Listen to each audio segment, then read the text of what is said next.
আমার মনে হয় শুধুমাত্র পয়সা এনক্যাশ করার জন্য কোনো একটা ভালো ফ্র্যাঞ্চাইজির বারবার করে part 1, part 2, part 3, part 4, part 5 বানানো উচিত না। যদি সত্যি আমাদের অরিজিনাল যে ফ্র্যাঞ্চাইজির যে মান সম্মানটা আছে সেটাকে যদি বজায় রাখতে হয়, তাহলে সেই ধরনের গল্প, সেই ধরনের কনসেপ্ট কি আনা উচিত নয়? কেমন আছো সবাই? আশা করি সবাই খুব ভালো আছো। চলে এসেছি আজকে নতুন এক ভিডিও নিয়ে। তো আজকে আমরা এই ভিডিওতে যে সিনেমার ট্রেলার নিয়ে কথা বলবো, এই সিনেমার নাম হচ্ছে হাউসফুল 5। তাহলে চলো শুরু করা যাক।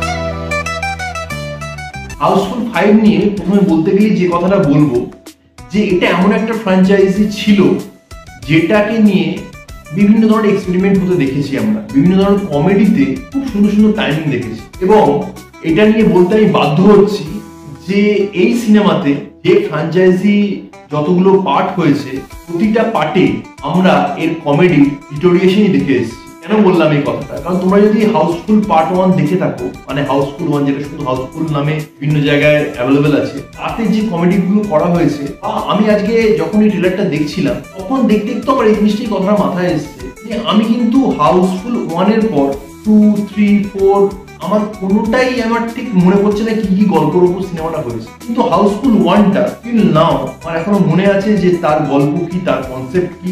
আমাকে যদি বলতে বলা হয় গল্পটা, আমি ফার্স্ট থেকে লাস্ট অব্দি বলে দিতে পারবো। এবং পাশাপাশি এই যে কমেডি সিনগুলো স্টিল নাও যদি আমরা কোনো কারণে স্ক্রল করি ফেসবুকে বা বিভিন্ন প্ল্যাটফর্মে, রিলস দেখতে দেখতেই মাঝে মাঝে যদি এই ধরনের কমেডি সিন চলে আসে, আমাদের এখনো দেখে হাসি পায়। এতটাই একটা কাল্ট কমেডি জনারের সিনেমা হচ্ছিল হাউসফুল।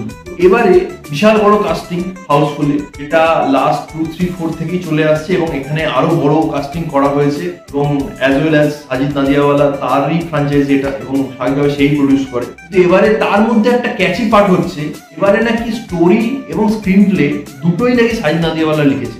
জানি না যে গল্পটা কি হতে চলেছে, এবং আদৌ আমার এই ট্রেলারটা দেখে আমি সত্যি কথা বলছি, আমার এক ফোঁটাও কোনো হাসি পায়নি। এই সিনেমাটা দেখা যাচ্ছে এই ক্যারেক্টারটাকে মানে হাউসফুল 2 এতে ইন্ট্রোডিউস করা হয়েছিল, রঞ্জিত স্যারের ক্যারেক্টার। তিনি এই একটা শিপে, বিশাল বড় একটা শিপে একটা পার্টি অ্যানাউন্স করে, পার্টি থ্রো করে, এবং সেখানে রঞ্জিত স্যার জানান যে তার পরবর্তী প্রজন্ম যারা আছে তার মধ্যে তার যে বিষয় সম্পত্তি আছে বিশাল পরিমাণে, সেটা কে কে পাবে। তো সেই পার্টিতে এসে আলটিমেটলি দেখা যায় যে রঞ্জিত স্যার নিজেই মারা যান। এবং পরে এই গোটা সিনেমা জুড়ে শুধুমাত্র এই সিনেমার খুনিকে সেটা খোঁজা হবে, এবং খুনি খুঁজতে খুঁজতে বিভিন্ন ধরনের কমেডি সিন বা কমেডি প্লট তৈরি করা হয়েছে। এবার আসি ওভারঅল ট্রেলারটা দেখে আমার ব্যক্তিগতভাবে কেমন লাগলো। আমি অলরেডি আমার কথাগুলোর মধ্যে তোমরা বুঝতেই পেরেছো যে আমার একদমই ভালো লাগেনি, একদমই হাসি পাইনি। মানে এটা এমন একটা ফ্র্যাঞ্চাইজি আমার মনে হলো যেটা জোর করে বানানো। মানে এই ফ্র্যাঞ্চাইজির এই 5th পার্টটা আনার আদৌ কি কোনো দরকার ছিল আমি জানি না।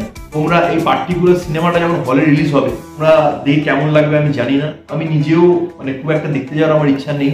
তোমরা আমাকে রেকমেন্ড করো, হ্যাঁ দাদা দেখে এসো, তাহলে আমি অবশ্যই দেখতে যাবো, সেটা নিয়ে কোনো ব্যাপার নেই। কিন্তু আমি পার্সোনালি বলছি যে এই ওভারঅল সিনেমাটা দেখে খুব বেশি আমার নির্যাস লাগলো না। যদি যাই না এই সিনেমার পার্ট 2 বা ট্রেলার 2 বেরোবে কিনা, যদি বেরোয় সেখানে কিরকম কি কমেডির মানে ছোট ছোট সিকোয়েন্স থাকে সেটা দেখার। কারণ সচরাচর ট্রেলার, যতগুলো ট্রেলার বা টিজার যা রিলিজ করা হয়, সিনেমার চেষ্টা করা হয় সব থেকে বেস্ট যে মুভমেন্টগুলো বা বেস্ট যে কমেডি পার্টগুলো, সেইগুলোকে কিছু কিছু করে তুলে ধরা বিভিন্ন সিনে।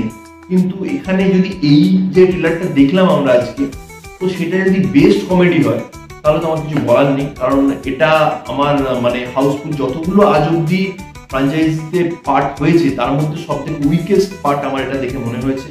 তো তোমরা যারা ট্রেলারটা দেখেছো, তোমরা জানো তোমাদের কেমন লাগলো, তোমরা আদৌ কি সিনেমাটা দেখতে যাবে, তোমরা কি ইন্টারেস্ট একটু হলেও গ্রো করলো না করলো না সেটা কমেন্ট সেকশনে জানিয়ে।